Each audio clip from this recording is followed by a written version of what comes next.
You're traveling back in time, about 10,000 years into the Stone Age. You find yourself inside a dark cave, surrounded by the anxious faces of your tribe. Your head feels like it's being split apart, or perhaps you've just survived a violent epileptic seizure that has left everyone around you terrified. In that world where modern medicine doesn't even exist as an idea, the treatment offered by the tribe's healer would send chills down your spine. They pick up a razor-sharp flint blade, or perhaps the sharpened tooth of a large animal, and begin to carve a hole directly into your skull while you remain completely awake. Today, we're opening one of the darkest and strangest chapters in the history of medicine. And what we just described wasn't a punishment.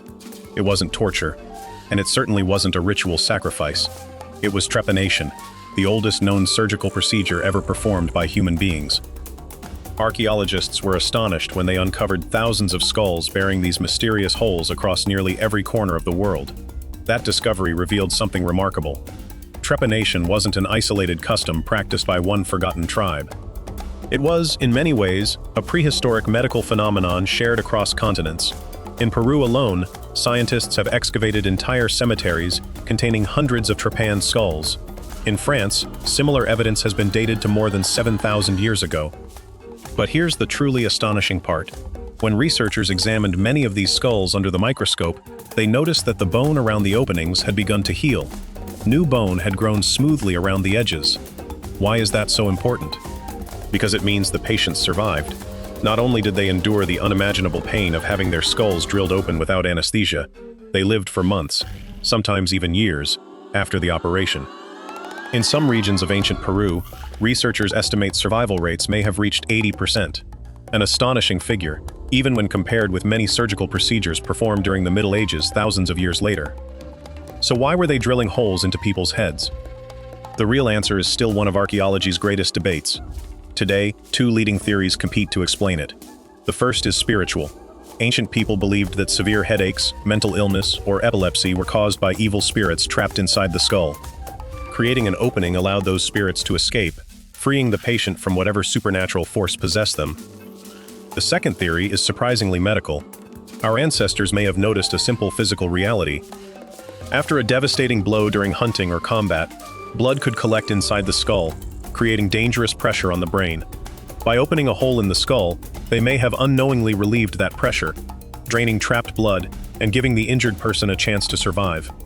As unbelievable as it sounds, what appears to us today as an act of madness may actually have been the distant ancestor of a modern neurosurgical procedure known as a craniotomy. Even today, neurosurgeons remove sections of the skull to relieve pressure after severe head trauma or life-threatening brain injuries. With nothing more than stone tools and careful observation, prehistoric people had stumbled upon one of the most fundamental principles of emergency brain surgery. But this is only the beginning. If you think drilling into someone's skull was the most horrifying treatment our ancestors ever invented, just wait until you see how they stitched wounds together using living ants, or relied on blood-sucking leeches to save lives.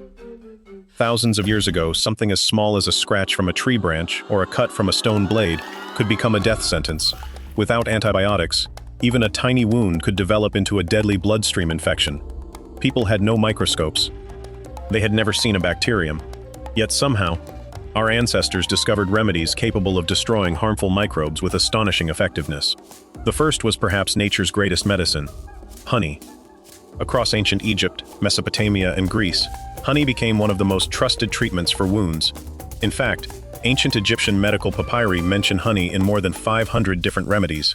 It turns out honey possesses three remarkable weapons. First, it's extremely low in water and incredibly rich in sugar. That creates a powerful osmotic effect. When applied to a wound, honey literally pulls water out of bacterial cells, dehydrating them until they die. Second, honey is naturally acidic, an environment where many harmful bacteria struggle to survive. And finally, its most extraordinary secret. An enzyme inside honey reacts with wound fluids to slowly release small amounts of hydrogen peroxide, the same disinfectant many of us know today. This provides a continuous antibacterial effect exactly where it's needed. Even in some of the world's most advanced hospitals today, doctors still use specially sterilized medical-grade honey to treat chronic infected wounds that sometimes fail to respond to modern antibiotics. Ancient healers had no idea bacteria even existed. Yet by centuries of observation and trial and error, they accidentally discovered one of nature's most effective antimicrobial treatments. The second miracle medicine was something almost everyone has in their kitchen today: garlic and onions. In ancient Egypt, a remarkable story has survived for thousands of years.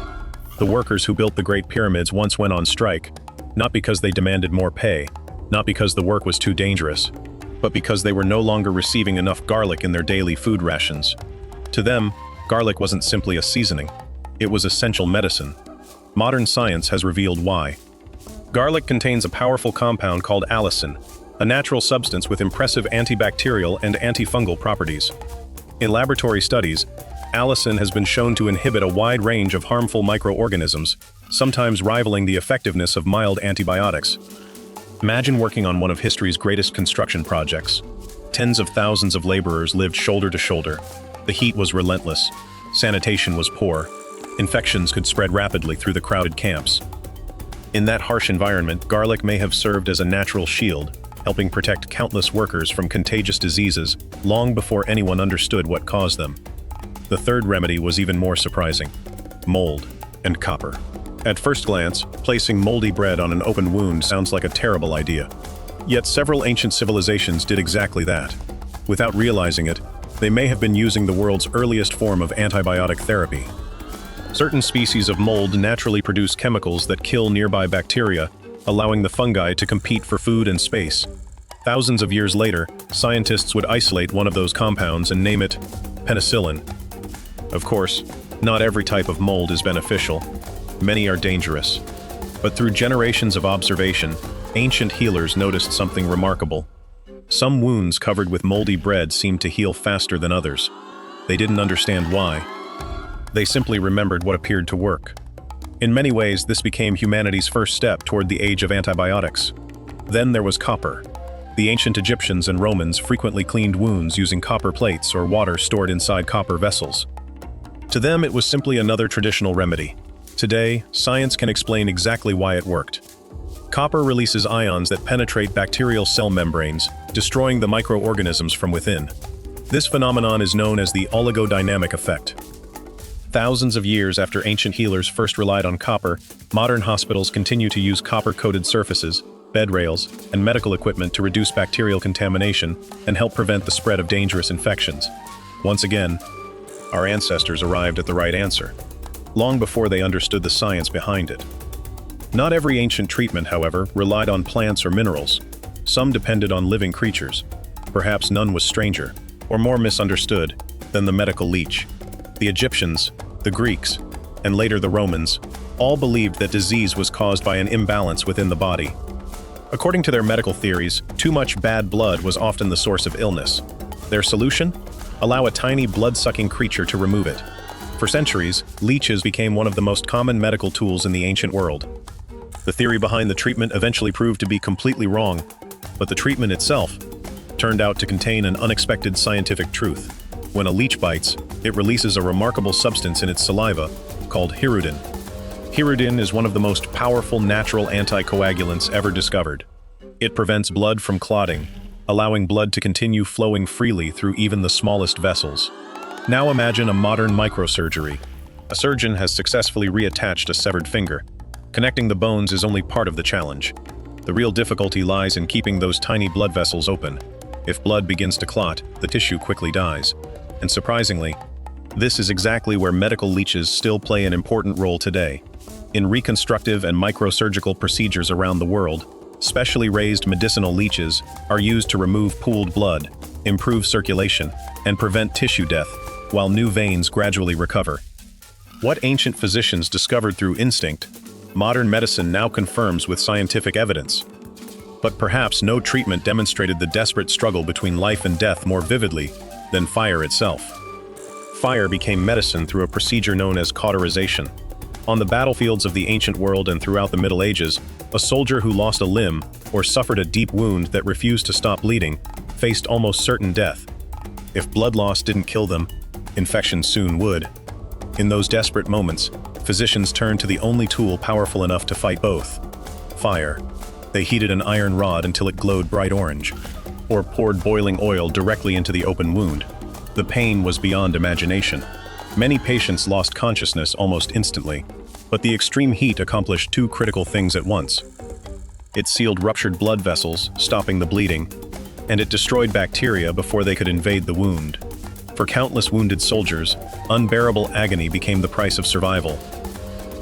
As horrifying as cauterization sounds, its underlying principle never disappeared. In fact, it's present in virtually every modern operating room. Today's surgeons use a device called electrocautery. Instead of red-hot iron, high-frequency electrical current instantly seals tiny blood vessels as tissue is cut, reducing blood loss and keeping the surgical field clean. The technology has changed. The principle remains exactly the same. After all these brutal procedures, there is one discovery that moves archaeologists more than any ancient surgical tool ever could. It's not a weapon. It's not a skeleton with a hole drilled through the skull. It's a broken bone that healed perfectly. Across prehistoric archaeological sites, researchers have uncovered countless skeletons with fractured legs, arms, and ribs that had healed in excellent alignment. That simple fact tells an extraordinary story. A person with a broken leg couldn't hunt, couldn't gather food, couldn't escape predators. Alone, they would almost certainly have died. Yet these individuals survived for months, sometimes years, which means someone else kept them alive. Their tribe must have carefully realigned the broken bone. They likely secured it using straight branches or wooden splints. But most importantly, they fed them, protected them, carried them, waited for them, for weeks, or even months, until they could walk again. To many archaeologists, this is the true birth of medicine, not the invention of surgery, not the discovery of herbs, but the moment one human chose to care for another who could no longer survive alone.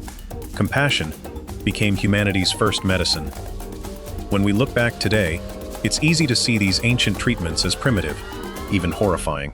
But every remarkable advance in medicine began with someone willing to experiment, to observe, to learn, and to refuse surrender in the face of death. Our ancestors fought disease with whatever they had: stone tools, honey, garlic, living leeches, burning iron, and an unbreakable determination to survive. Many of their ideas were wrong. Some were astonishingly right. Together, they laid the first stones on the long road that would eventually lead to modern medicine. And perhaps that's the greatest lesson hidden in these ancient practices. Human progress has never been a straight path. It's been built through countless trials, painful mistakes, unexpected discoveries, and an endless curiosity to understand the human body. Without those first uncertain steps taken thousands of years ago, the medicine that saves millions of lives today might never have existed. Thank you for joining us on another journey into humanity's forgotten past here on DeepWhy. If you enjoyed this video, don't forget to leave a like, subscribe to the channel, and tell us in the comments which ancient medical treatment surprised you the most. We'll see you in the next journey into history.